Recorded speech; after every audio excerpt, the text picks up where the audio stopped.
నమస్కారం అండి. SB news 9550కి స్వాగతం సుస్వాగతం. ఏ రోజు వార్త ఆ రోజు మనకు అప్డేట్ కావాలంటే ఎస్బీ న్యూస్ 9550 ఛానల్ను మీరు సబ్స్క్రైబ్ చేసుకుంటే ప్రతిరోజు వార్త మీకు అప్డేట్గా ఉంటుంది.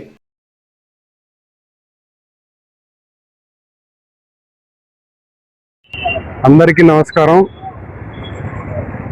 వైఎస్ఆర్ కడప జిల్లా కలెక్టర్ గారి దృష్టికి టీ సుండుపల్లి మండలంలో గత ప్రభుత్వ హయాంలో జరిగినటువంటి ప్రభుత్వ భూమిని రాజకీయ పలుకుబడి అధికారుల నిర్లక్ష్యం పట్ల కొంతమంది కొన్ని ప్రదేశాల్లో భూములు ఆక్రమించుకోవడం జరిగింది.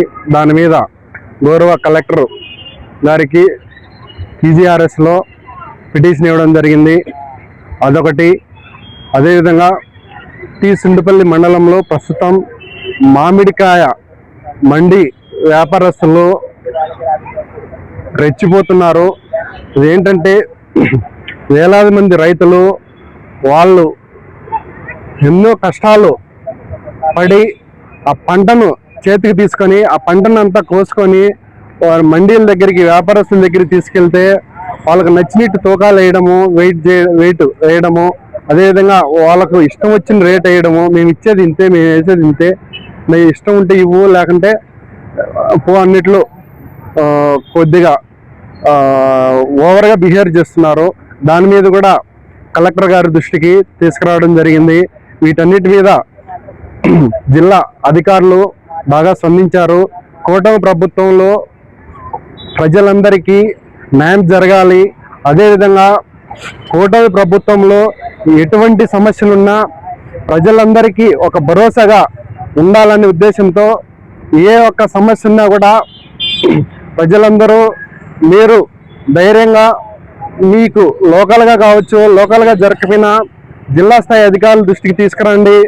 అక్కడ కూడా మీకు ఏదైనా సాటిస్ఫై కాకపోతే, సమస్య పరిష్కారం కాకపోతే మాలాంటి వారు ప్రతి ఊర్లో ఏరియాలో ఉంటారు. కూటమికి సంబంధించిన నాయకులు కానీ ముఖ్యంగా జనసేన వాళ్ళ దృష్టికి తీసుకురండి. మీ సమస్యలు ఏమున్నా కూడా పరిష్కరిస్తామని చెప్పి ఈ సందర్భంగా తెలియజేస్తున్నాను. ఇట్లు మీ రామా శ్రీనివాస్. గత ప్రభుత్వంలో అంటున్నాను, గత ప్రభుత్వంలో టీ సుండుపల్లి మండలానికి దాదాపు మేడా మల్లికార్జున ఎమ్మెల్యే గారు ఆయన దృష్టికి ఏమైనా తీసుకుపోయినారా? ఆయన దృష్టికి తీసుకెళ్లినారు.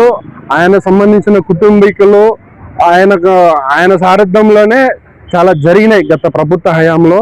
కానీ వాళ్ళ బంధువర్గమను, వాళ్ళ సమూహమును, వాళ్ళకు శ్రేయభిలాషులను, మద్దతుదారులను వాళ్ళు చూసి చూడనట్టుగా వ్యవహరించినారు. కాబట్టి సామాన్యులకు చాలా ఇబ్బంది జరిగినాయి.